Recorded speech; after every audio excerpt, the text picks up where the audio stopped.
Hi friends, నమస్తే. Welcome to యుగా, all is well.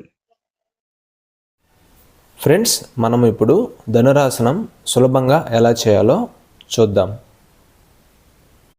ముందుగా ఈ విధంగా బోర్ల పడుకుంటాం. తరువాత రెండు కాళ్ళను ఈ విధంగా మడిచి కుడి చేతితో కుడి కాలి మడిమ భాగం, అలానే ఎడమ చేతితో ఎడమ కాలి మడిమ భాగం దగ్గర ఈ విధంగా పట్టుకున్న తరువాత పాదాలను వెనుకకు తన్నినట్లుగా చేస్తాం. తరువాత తల భాగం ఈ విధంగా ముందుకు చూస్తున్నట్లుగా ఇలా ఉంచుతాం. ఇది ధనురాసనం యొక్క స్థితి.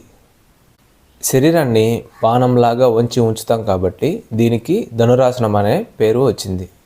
ముఖ్యంగా ఈ ఆసనం చేయడం వలన మెడ నొప్పులు, అలానే నడుము నొప్పి, లోవర్ బ్యాక్ పెయిన్ తగ్గడానికి, అదేవిధంగా తొడలు పిక్కల భాగంలో ఫ్యాట్ తగ్గి ఆ భాగాలు సన్నగా అవడానికి ఈ ధనురాసనం ఎంతో హెల్ప్ చేస్తుంది. ఇలా మనం ఆసన స్థితిలో ఈ ఆసనం మొదట్లో ప్రారంభిస్తున్న వారు అయితే 5 to 10 seconds ఉండవచ్చు. కొద్ది రోజు అలవాటు అయ్యాక 30 seconds నుంచి 1 minute వరకు ఉండవచ్చు. ఇక ఈ స్థితిలో ఉండలేనప్పుడు నెమ్మదిగా రెండు కాళ్ళను ఇలా కిందకు దింపి రెండు చేతులు ఈ విధంగా తీసివేసి ఇలా విశ్రాంతి అయితే తీసుకుంటాం 30 seconds నుంచి 1 minute వరకు. కొంతమందికి ధనురాసనం రెండు చేతులతో రెండు కాళ్ళను పట్టుకొని ఈ విధంగా చేయడం కష్టంగా ఉంటుంది.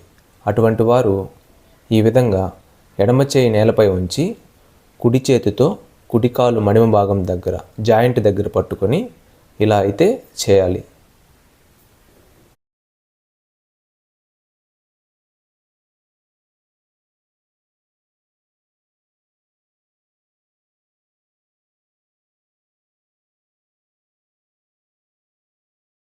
తరువాత కుడి చేయి నేలపైన ఉంచి ఎడమ చేతితో ఎడమ కాలి మడిమ భాగం దగ్గర పట్టుకొని ఇలా అయితే చేస్తాము.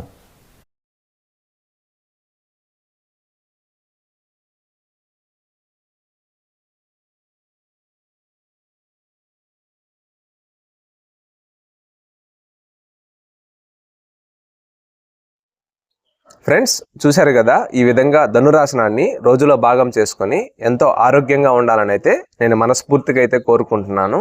Thank you so much.